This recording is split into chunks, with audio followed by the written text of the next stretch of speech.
All right, so if you're a beginner at stock investing, that's why I made this video. This video is for you. Because one of the first questions I often get from new investors is, how much money should I invest in stocks? How much money should I put into the markets if I'm just starting out? So I figured I would just go over some of the basic fundamentals, some of the simple things that most of you should be able to apply. And if you can't, this will give you a good barometer of where you need to be to get started for investing. So let's dive right in. One of the first things that you must understand is there are laws when it comes to wealth. And one of the first laws is to pay yourself first. And that law talks about the 10% rule. So paying yourself first means that 10% of what you earn, your gross income, so this is 10% of your gross income, is the amount you should keep, which means is the amount that you can invest, the amount that you can save, whatever you want to call it. But I don't like calling it savings because I like keeping. It's a more powerful word. Most people don't understand how savings works because we're not taught to save and we're not taught to pay ourselves first. We're taught to pay our bills first. We're taught to pay our creditors first, and we're taught to pay our debtors first. Our needs are always put last on the list. So first and foremost, how much should I invest? Well, that really depends on your income. Everything comes off of your income. So let's just assume that your income is $50,000, okay? And you guys can do the math, times 10%, okay? This is the amount you need to be keeping. So we'll just call this your keep, all right? So 50,000, 10% is $5,000. So if you're making 50 grand, this is the amount you should be keeping. Now, where that 5 grand goes depends on the next part of this. So the next part of this is quite simple. We would have to first figure out how much money you spend every month and how much money you make. We already know your income. It's $50,000. And then we would divide that by 12. So 50,000 divided by 12. So if we did that, that means you make $4,166.67 a month. Kind of a weird number. And then what we need to do is we need to figure out what your expenses are. The other thing also we'd want to know, this is your gross, okay? And then we'd want to know what your net is, because really we want to work off of the net. So if it's 41, let's just say your net's 3,500 after taxes and whatever else. So that's your net. But the gross is always what we're going to base your 10% on. I just want to make sure you're clear on that. Over here, we're going to figure out your expenses. Your expenses can be rent or mortgage, wherever you're at. Could be utilities, food, entertainment, all that good stuff. You're going to put all that on here. And then you're going to come up with that number. So maybe that's $2,500 a month there. And then down here, we're going to figure out your debts. So maybe you're lucky and you got a car loan and just one credit card. So let's say the credit card's 5 grand and the car loan is 10. The next thing we'd want to know is what percent is this credit card? 20%.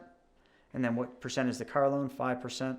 And then how much is the monthly payment? The credit card, $100 a month. And the car loan, let's just say that that's $200 a month. Whether these numbers are correct or not, so we can now figure out how much money do you keep. So $3,500 is your net, and what we've got over here is we got about $2,800, okay? So I'm just going to write this, $2,800 a month as your expenses. So you can see now what we've got is we've got a $700 positive number. So that means you got $700 a month that you can save. So if you got $700 a month you can save and we need to keep $5,000, we are doing pretty darn good, because $700 a month is more than $5,000, which is your minimum, and this is the 10% rule, minimum. Great. So now once we've figured all this out, the next phase is determining where this money is going to go first. So if we know these are the numbers, let's dive into the next part and talk about how much you need to be investing and how. So now we figured all that out. We know we have $700 every month extra after paying all your expenses and all your debts. We know that your amount you need to save per year, the 10%, is $5,000. This is our minimum. Okay, and the other thing that we've got that we came up with down at the bottom, if you remember, is you had a credit card that was 20% interest and it was $5,000 balance. And you were paying $100 a month. Okay, this is your balance and that's your amount. So when we're thinking about this whole equation, we need 5 grand per year to hit the bare minimum. We have $700 a month that we can save, but we've got a hole in our boat. And our hole in your boat, and you got a couple of them, you got a car loan and a credit card loan, but I want to focus on this one because it's 20%. So when you invest your money, what are you looking for? You want a return, right? So when you're thinking about how much money to invest, the other thing you should be looking at is what is your risk and reward profile? So reward versus risk. And this is very simple. Reward is what percentage do you want to make. Risk is how much risk are you willing to take. So that comes down to your return. So some people might say, especially if you're younger, you might be like, I want to make 20%. Great. How much risk do you want to take? Some people might say, not much.